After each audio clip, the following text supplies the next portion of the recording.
36 years ago, in 1990, a band formed in Los Angeles. Over the next few decades, they would rise to fame, releasing albums, touring the world, charting on Billboard, and having their singles played on the radio and MTV. To all intents and purposes, they made it mainstream, but somehow they didn't. They straddled the edge. Even within the alternative scene, they were somehow more alternative than everyone else around them. They were strangely elusive, dodging interviews, holding strong boundaries on their private life. This behaviour, when combined with their music, which didn't conform to mainstream technical composition in rhythm, song length, nor lyricism, meant they slowly garnered a mythical reputation as being the band that never sold out. That band is Tool. But what does selling out mean, and how did they avoid it? Because if Tool managed to rise to fame yet still avoid selling out for nearly 4 decades, then there must be something there worth learning from. A replicable pattern, an ideology, an outlook, certain repeated behaviors, or maybe something else entirely. In this video, I'm going to deconstruct and articulate what Tool did in the hope that we can take their approach and hold the line in our own creative work. But what does selling out actually mean? Before we get into how Tool didn't sell out, we first need to know what we mean when we say selling out. It feels like a term you get intuitively, but it's difficult to clearly define. All I could find on the internet were vague definitions about compromising your values, authenticity, or integrity in exchange for money, success, or approval. That seemed to raise more questions than provide answers. What counts as compromise? Does making money automatically make you a candidate for selling out? Is adapting to audience feedback always a bad thing? So I could find no useful definition. I decided to make up my own working definition of selling out, which on reflection really only works when speaking about creative selling out specifically. So creative selling out is when perceived survival pressure shifts authority from the intrinsic demands of the work to external cues. Perceived survival pressure means things such as money, recognition, status, or approval. For me, these are the underlying motivators for selling out, and they are perceived because they're subjectively interpreted as fact by the individual. Authority is about who is making the decision, which is the mechanism of selling out at work. Is it the baked in necessity of the work which exists, whether you find it and choose to extract it or not? Or has the authority shifted away from the work to external cues? So this might be attention or retention pressure, commercial pressure, audience expectations based on past creations, platform or system pressure, for example. But it's important to remember that these pressures are simply just present within the ecosystem of making art available for the public. And they aren't inherently bad. In fact, responding in favor of some of these might, in fact, make the work itself better. This allows for external feedback to exist and be interpreted into the work if the authority remains with the work. This is, I suppose, where the creative uses both their skill to read what's needed by the work and self-awareness to discern where they have let the authoritative force over the direction of the work move to in any given moment.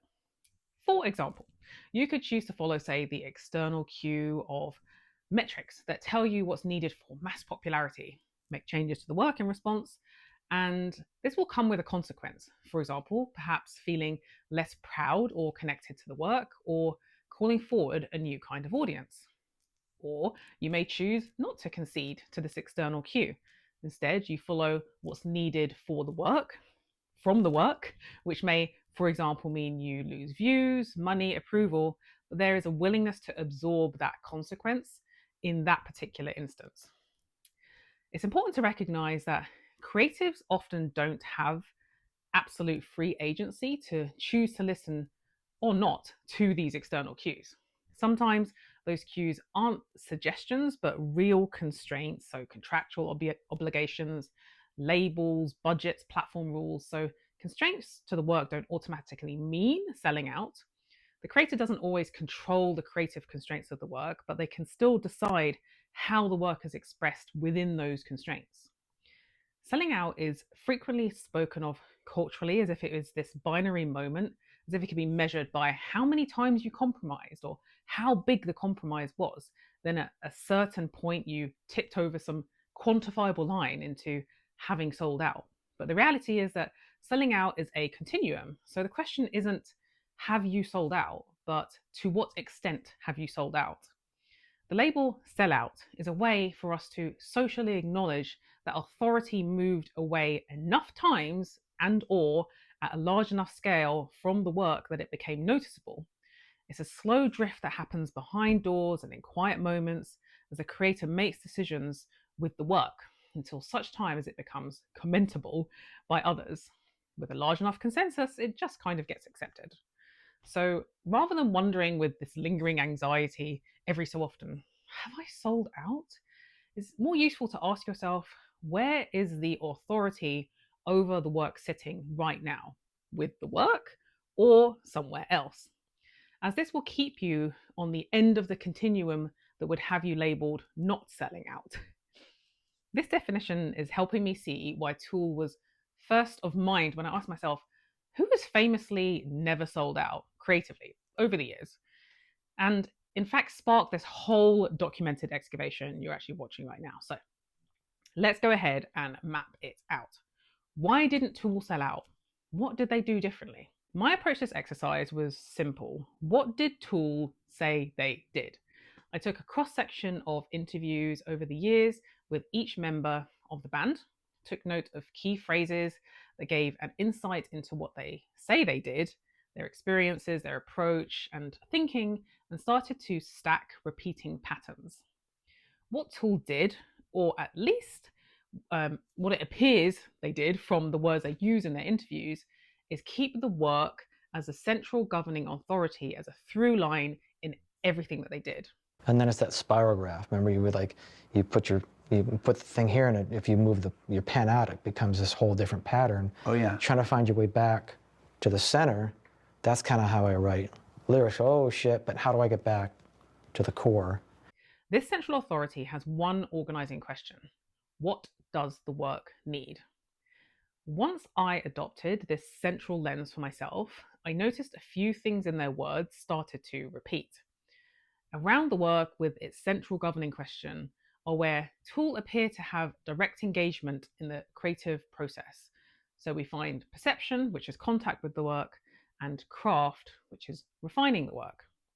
Perception appears to be the entry point for Tool, the moment where they see what is present with the work, what it's asking for.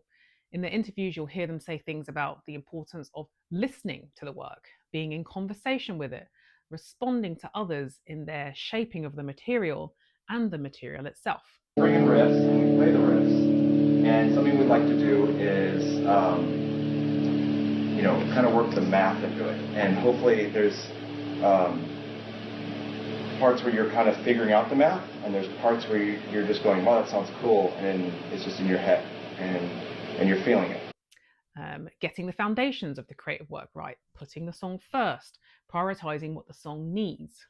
It's more what the songs need, I think, and what the band needs, but I mean, the songs are the main thing, so you just try to find what works along with the other instruments. They appear to be highly attuned, sensitive, and devoted to what wants to be at the heart of the work, speaking of it frequently as if it were a whole other organic being to themselves that they have the responsibility to bring into form. Each song and every riff or whatever is a reaction to what I'm seeing or hearing, right? So I'm not just going to come in with a lyric and come in with a line on top of some kind of rhythm or melody. I have to pay attention to what's in front of me and work around that thing and listen to it and pay attention to it and drill. They don't appear to decide in advance what the work ought to be. Instead, they listen to what it wants to be and respond to this. As they perceive the work, they're also shaping the work. You'll see them speaking of drilling, repetition, iteration, playing song structures repeatedly across numerous contexts. I'll put it in my truck and drive around. I'll stream it off my iPhone. I'll actually get, put it on a flash drive and put it through my stereo. Right. Remember those? There's 2 speakers, a right and a left with an amp. Remember those? I do. Yeah, so I put it through that just to see what that sounds like pre-mastering in those various settings, each track. Listening back, actively leaning into failure as a feedback loop to improve, seeking patterns and getting better at this over time and with repetitions, allowing other creative inputs to shape their creative breadth, skill, and taste, embracing their limitations and the limitations of the work, but also embracing and applying their strengths to the work. At what point did you realize that you really had a voice? Like literally and figuratively? I still don't know that I do. Oh. I'm trying to work with what I have. Wow. I guess that's the talent. If there's anything, it's knowing your limitations and working within your limitations with what you're hearing. Across numerous interviews, it was clear that both perception of the work and refinement of the work through extremely dedicated craft work live closest to the work itself, as they relate with it and shape it and themselves around it. Well, okay, you might say, isn't this what every creator is doing? Touching the work, shaping the work. Surely this is just basic stuff. Yes, but what feels different about Tool is a sense of where they place the authority. It seems like the authority over the work lies with the work.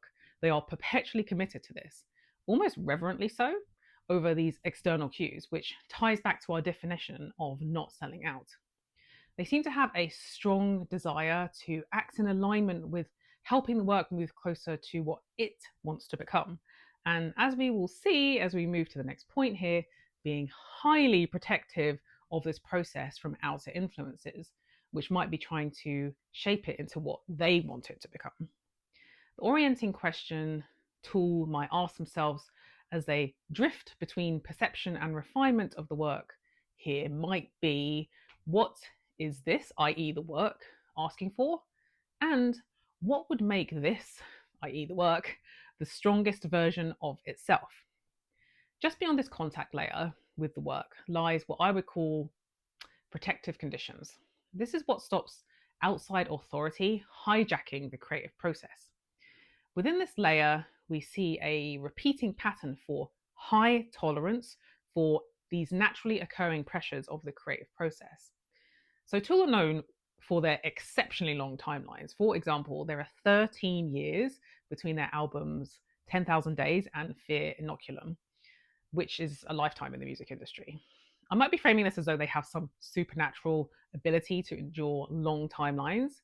The reality is that they simply do what is necessary to prioritize the readiness of the work over speed of delivery or any other competing force. Do you want it done and it's not good, or do you want it good and then it's done? Within these long timelines, they are continuously creatively challenged. The messiness of the process, managing creative disagreement, and varying creative approaches within the band members, all the uncertainty that this creates. Essentially, I call it suffering for the work, and they're okay with that.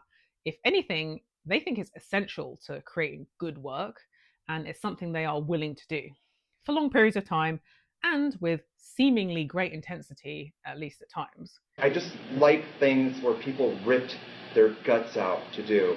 And if you guys do anything artistic, or you do anything technical, or you do any of your jobs, what's wrong with what's wrong with chewing glass and bleeding for what you do? How do you guys reach a consensus on when a song is done, Danny? That's the hardest part, that's for sure.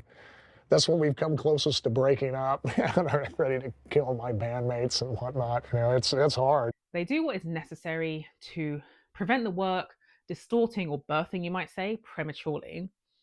The orienting question Tool might ask themselves here is, what am I willing to endure to make sure the work is right? Also, within this layer, we see the members of Tool as being highly cognizant that they are decentralizing themselves from the creative process. So we might call this ego regulation. Once you get started, there's a certain point where the song kind of starts writing itself, and then you just go with it, try to get your ego out of the way, and be true to the musical moments that are happening. They will let others go first, articulate that no one has a final say. They will throw away what they love if it serves the whole. Come home from practice, I'll be like, it sounds so amazing. I can't believe we did that today. We put this bit with this bit, and it's just everything I dreamed of. Within a week, I've got to let that go. I'll be sitting in my studio still listening to that CD like it was my little precious thing, But the song is gone. It's changed completely because that wasn't everybody's idea. Actively listen and try to understand the other band members' point of view, even if they disagree with it. They try to give the work space to breathe and encourage audience participation in the creative work, implying that they are trying to not make a spectacle of themselves in the creative process, but instead of the work itself. People to think, and not just, bang their heads or be excited because it's, played on the radio. And I don't know. We don't print our lyrics because we really want people to kind of sit a little closer to the speaker and really try and figure out what we're saying and interpret it. In simple terms, they seem to see themselves, the grand I, as just one facet of a larger creative process. They don't let themselves, their wants, needs, likes, dislikes, impose upon what's needed for the work. Or shall we say, get bigger, have a larger gravitational pull than the work itself. You can tell this is something they are actively aware can distort the work, and they are trying to keep a grip on it. I feel like I'm an instrument within the mix, Right. and I'm just trying to find my place within the arrangement that makes sense, that's not colliding with the rest of the stuff. So if anything, I'm very organized. I'm organizing a vocal within a context of songs, not necessarily a vocalist. The orienting question Tool might ask themselves here is, how am I shaping this work to be the best it can be, rather than imposing myself on it or detracting from it? Then, farthest out from the center, holding a strong boundary around the work as a whole, is Tool's outlook and how it shapes their creative environment. They are suspicious of success, suspicious of the press and exposure, mindful to not over-explain themselves or the work. They choose collaborators carefully, ensuring they are aligned with the work, not with what's trending at the time. They speak of not orienting themselves to significance, resisting the pressure to repeat themselves, and speak of the band being a protected space. You've been part of something very unique like this. Is something to be cherished and kept very sacred. You don't want to develop a cult of personality at all. No, it's not really necessary. How important is art to this band? It seems like you bring it up constantly. It's important. It's everything.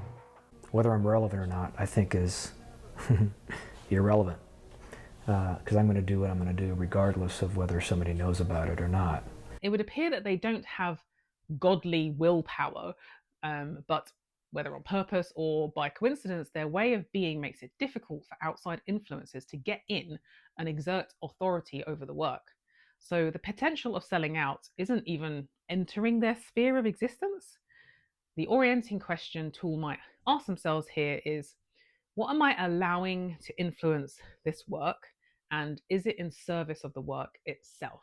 So if creative selling out is when perceived survival pressure shifts authority from the intrinsic demands of the work to external cues, we could say the inverse of selling out, so creative integrity, is maintaining the work as a singular governing center while systematically removing all other competing centers from taking its place in governance. What do you want? You want to be rich and famous, or do you want to make really great songs? Because they don't necessarily go hand in hand. These other governing centers, as we've discovered through exploring Tool, can be condensed to me, ego, taste, attachment, my desires, so for money, relevance, safety, and other, audience, labels, culture, metrics, and their desires, money, relevance, safety, etc. And Tool have done it through listening, so attuning to the needs of the work, craft, doing what the work demands and getting better at it over time through repetition and feedback, tolerance, absorbing naturally occurring creative pressures from hijacking the work, ego regulation, removing themselves as a competing authority, outlook, removing others as a competing authority. What surprised me in this exploration is that I thought of external cues to be really obvious things like metrics, label, pressure, things like that. But the definition of external here is far more tight. It's literally anything that's not the work itself. So that could be even, say, a musician's own ego-driven urge to inject a riff into the song because it's theirs and they like it and they want to satisfy some desire for notoriety. The song didn't ask for it, but they want it in there. The degree of mindfulness you have to have to the influence of competing centers of authority is actually farther reaching and closer to home than what I had previously imagined. So great self-awareness, discernment, and developed skill is needed if you want to not sell out in the way that Tool did. As I shared earlier in this video, creative selling out, or at least a definition that I'm using for it, is not binary but a continuum. It's to what degree have you sold out? After examining Tool so closely in making this video, it appears that they weren't trying to not sell out. They essentially, whether intentionally or coincidentally, maybe a little bit of both, systematically, over time, removed every alternative competing authority than the work so that the work remained the central governing authority over the course of the past 39 years, enough that culture would be comfortable enough making that broad sweeping observational statement. In hindsight, Tool didn't sell out. But it's important to note that replicating Tool's approach does not guarantee you'll be as successful in your creative endeavors as Tool. Even Tool themselves acknowledge there were a great number of things out of their control that have fed into their success. In particular, what the market was ready for back in the 90s. We only played 6 gigs, I think, and then we got signed. Because every gig we played, every person would just come back and bring all their friends to the next one, and we were, by 4 or 5 gigs, we were packing out the little clubs like Lingerie, Coconut Teaser, Al's Bar, Raji's, all the old places around Hollywood, you know. And, so it was cool. It caught fire really quickly, you know, and everybody was looking for the next Nirvana, so the timing was right, you know. And so really, if you wanted to keep this as a simple functioning day-to-day tool, excuse the pun, as you take up your creative craft each day, whether in your mind as you judge upcoming decisions or practically as you interact with your work, you simply query, is the work the governing authority in this moment? And if you can wholeheartedly say yes repeatedly, then I would hedge that no one is going to look back on you in a few months or years from now, no matter how successful or not you become, and say they're a sellout. Have a great week, and I'll see you in the next video.